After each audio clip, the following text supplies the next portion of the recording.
Morning guys! Dito ko nga sa Dirty Kitchen. Pakakainin natin si Miko ng paa ng manok. Ito ang kanyang almusal.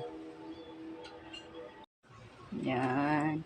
Silipin na rin natin ang kanyang mga puppies. 27 at 26 pala ng anak si Miko. Sabihin natin 7, 28, 9, 30, 31, 3, 4, 5. Mga 10 days na sila.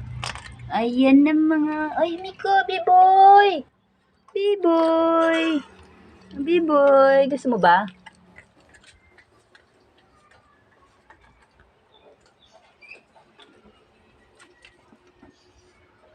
Ayaw mo naman eh.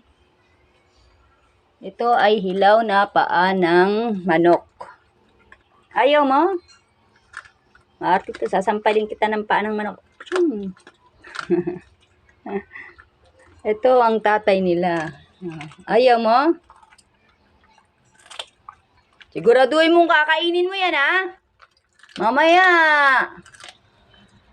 Sayangin mo lang yan. Ito ang almusal ni Miko. Sarap, Miko, ah! Ayan, 10 days na sila mga bebe na yan. Nilagyan ko sila ng ganyan kasi feeling ko nilalamig sila. Ayan, o, di masarap na tulog nila. O, diba? Ang bebe, mga pupito. Pinainom ko rin ng gatas si Miko na Bear Brand. Para kahit pa paano may panggatas siya. Ay, dugo-dugo pa. Ay, dugo-dugo. Kay hilaw kasi.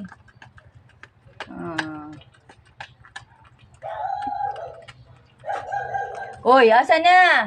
B-boy! Ay, nako. Hindi naman kinain. Ayun.